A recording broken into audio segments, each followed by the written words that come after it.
Hello, I'm Jared Taylor with American Renaissance.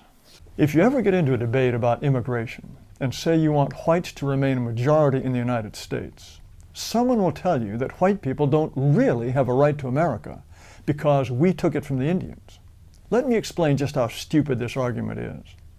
First of all, does anyone think the Indians didn't take land away from each other or simply exterminate each other? There's a place in South Dakota called Crow Creek where archaeologists found the scalped, horribly mutilated bodies of 486 men, old women, and children. There were hardly any bodies of young women because they were taken as sex slaves. The entire settlement was wiped out in what archaeologists think was a fight over arable land. When did this happen? In the mid-1300s, long before Columbus. When white people showed up, they found that Indian tribes were battling each other constantly. The French explorer Pierre La Vanderdry was one of the first Europeans to learn about the Assiniboine Cree and the Sioux. In 1743, he reported that, quote, "From time immemorial they have been deadly enemies." A French priest wrote about a battle in 1742 in which the Assiniboine Cree killed or captured 270 Sioux. That would have been the population of an entire village. At about the same time, the Crow Indians drove the original Indian settlers out of the Yellowstone Valley. It's a pleasant place, as you can see. And they found themselves surrounded by hostile tribes. As the years went by, they would very likely have been exterminated, except that they had an alliance with, guess who? It was the U.S. cavalry who protected them from their enemies. The Muskogee and the Choctaw had a land dispute and in 1790 slaughtered nearly 500 of each other in a single battle. Also in the 18th century, the Blackfoot tribe took the land of the Kootenai and the Flathead Indians and part of the Shoshone lands at the foot of the Rockies. In arid parts of the Southwest, the Hopi and the Zuni fought each other over arable land. As for the Comanche, after they got horses, they drove the Osage, the Cheyenne, and the Arapaho out of their hunting grounds.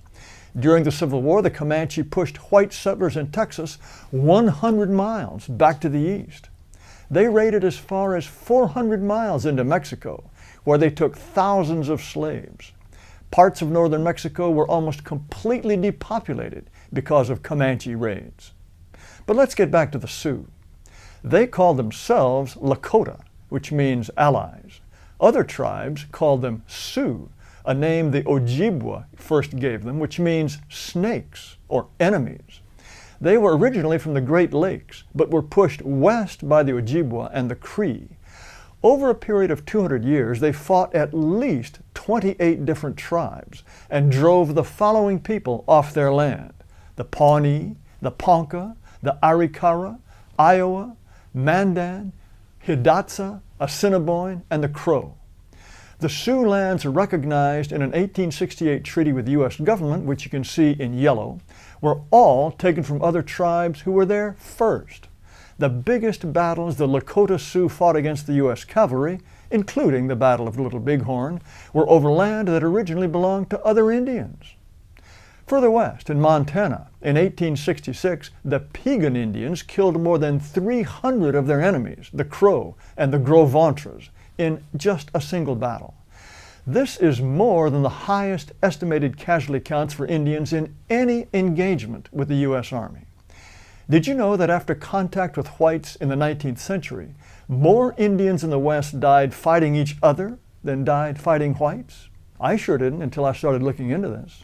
So yes, we took the land from the Indians, and they fought like hell to keep it. But no one ever says the Indians didn't have the right to defend their land just because they took it from somebody else. No one says that. All around the world, people are living on land they took from other people. Does that mean they don't have rights to it?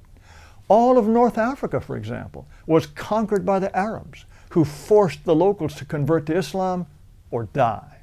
Does that mean Morocco, for example, isn't allowed to have an immigration policy because the people living there now took the land from somebody else?